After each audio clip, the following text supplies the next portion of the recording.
if the presenter is ready. Yes, I'm ready.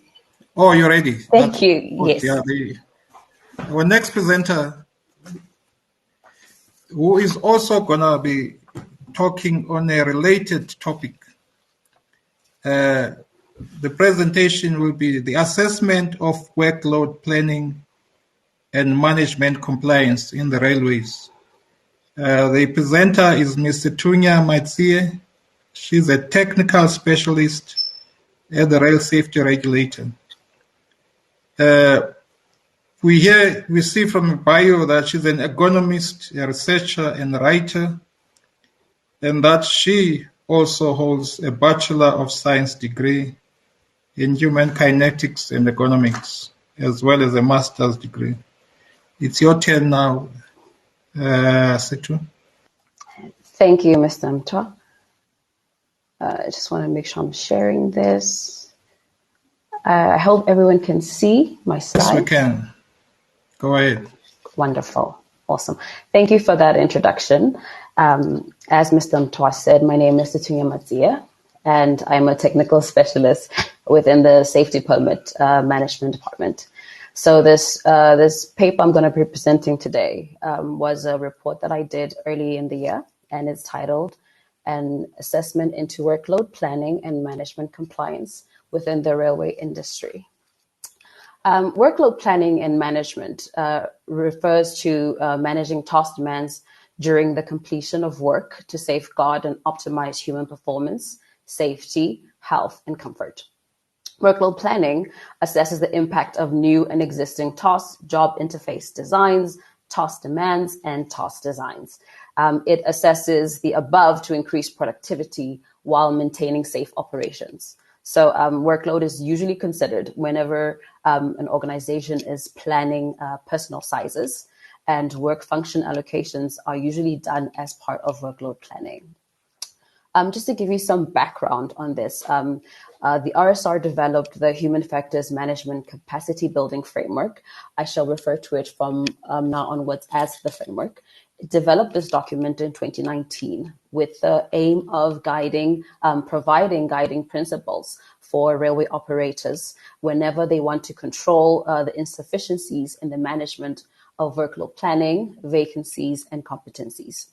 So these guiding principles were for the management of employees performing safety critical and safety related tasks. And this framework was designed to augment the requirements of the Safety Management System determination and other applicable standards.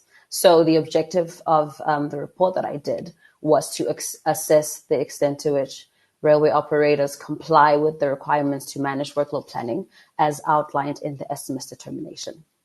And also, I wanted to evaluate if the requirements of workload planning and management as outlined in the framework were being met, as well as to gauge the degree to which railway operators understood what workload planning was and how to manage it.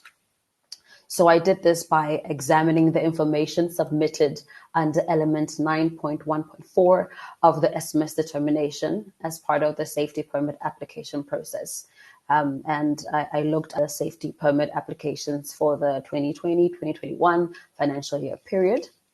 The evaluation criteria that I used, I looked at the ability to comply with the required documentation for that element. I looked at the ability to comply with the requirements for workload management stipulated in the framework. I also looked at evaluating the understanding of workload planning and compliance to the requirements outlined in both the SMS determination and the framework. So the number that I ended up going with when I looked at the total number of permit railway operators, the total number is 236, or was 236 at the time. So I had planned to look at a sample size of 197, and this was based on factoring in a 5% margin of error and a 95% confidence level. But I ended up only looking at a sample size of 62 operators at a 10.7 margin of error and a 95% confidence level. And this was out of the 87 safety permit applications that had been submitted by the end of the cutoff date. So when it came to how I looked at understanding, I an understanding of workload planning and the requirements of it was determined by looking at the contents of an operator's workload planning document. So quickly go on to the results. Sorry, it shouldn't have gone there. This figure here shows the operator with official workload planning documentation, because one of the requirements in the SMS determination is that there be workload planning documentation. And as you can see, the Class B operators had the highest percentage of compliance, or rather, they had the highest percentage of having workload planning documentation, followed by the Class Cs, and then lastly, the Class As. The policies and procedures submitted were often copy-pasted from clause 9.1.4 of the SMS determination, and a few operators had identical documents that they submitted. It was literally the same document word for word, the only difference being that the name of the operator would be different. The documents submitted did not include the details required to adequately manage workload planning in terms of both the determination and the framework. If you look at this figure here, it shows the SMS determination, workload planning requirements, compliance results. And here, determination requires that tasks not be excessive, that there be no contradictions in the task, that whenever tasks are combined, that an operator is able to do their job safely. So safe task combination. And here again, we see that the Class B operators had the highest percentage of compliance to this requirement, followed by the Class Cs, and then lastly by the Class As. Operators stated that the volume of tasks was not excessive. So the requirement would say that the operator must ensure that tasks are not excessive, for example.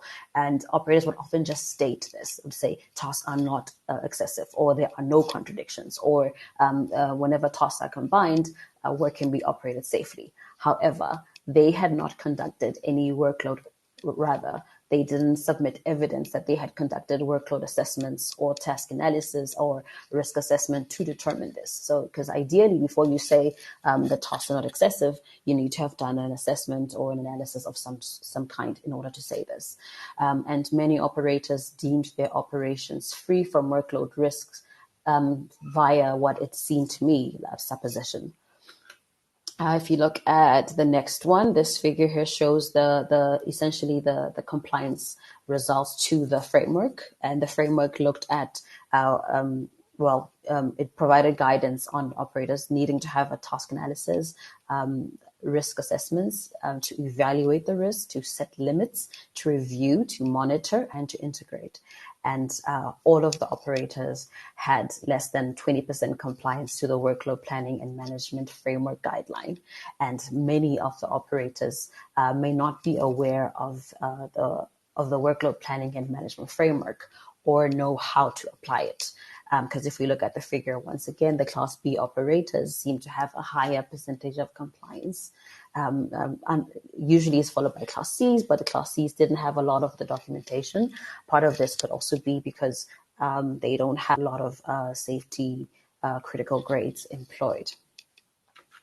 Okay, and then this one, the last one looks at operator workload planning understanding.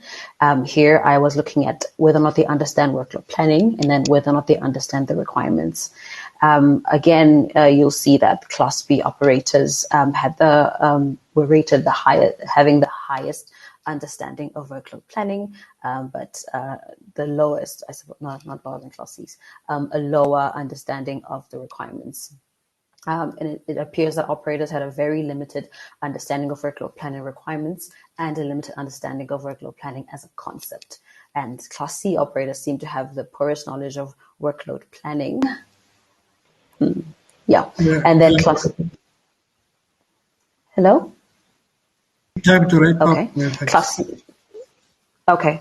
And Class C operators had the second highest number of workload planning documents developed. And move on to the next one. So it was inferred that in most instances, operators do not understand workload planning or the requirements when they submitted inappropriate documentation, and that the bulk of workload planning documentation did not include workload planning and management strategies, and a large portion of railway operators may not be sure what evidence they need to submit under the SMS determination clause 9.1.4, and the documents submitted did not include the details required to adequately manage workload planning in terms of both the SMS determination and the framework. So for conclusion, I'd say Class B operators, and move on to the recommendations, I'd say that the RSR should consider formulating strategies to better assist railway operators in ensuring safe railway operations.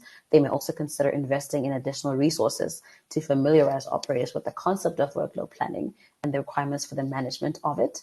And the RSR may want to conduct a comparative analysis of the regulation legislation, applicable standards, and the framework to gauge the degree to which these documents are aligned. Sorry, I'm done. Thank you. Thank you very much for that. There are a few questions. The one is a quick one. It's about the difference between Class A, B, and C operator. And then there's just comments about the challenges of nutrition and obesity that are global problems that have to be dealt with at the national level. But that one is just a comment. But the other one, the question, talks to the recommendations that you would give operators given the low level of understanding and implementation of workload management planning. Okay, you've dealt a little bit with part of that. But the expectation would also be that this gets integrated into the evaluation, inspection, oversight, regulatory framework of the RSR, so that these things now become areas that need urgent corrective action if there's no compliance. But just a quick comment on that, and then we'll move on to the next speaker. Thanks. Thank you. Just a quick comment on that is that the differences between the classes of operators has to do with the size of the operation. Some, like Class A's, will have stations and will have railway lines and will have trains, whereas the others will have maybe just a railway line, Class C's usually, and then others might just have only a station. It's about the size of the operations. And then the second comment is about, I think what this shows is that I don't think that these requirements are not being met because operators don't want to. I think it has to do with them not really understanding what's required of them, and maybe the requirements needing to be a little bit clearer, and maybe us as the regulator possibly investing more time and resources into making sure that operators actually know what they need to do. Because at the end of the day, once they understand and they are complying with workload planning requirements, we hope to see a reduction in human factors management incidents, which have been shown to contribute largely to a lot of the incidents we have. And this could also help deal with issues like fatigue and, to a certain extent, stress. So, yeah, I hope I've answered that. Okay, thank you very much, Sethu. There's a few other questions and comments that we've got under the discussion forum. Have a look at those as well. Great, thank you so much.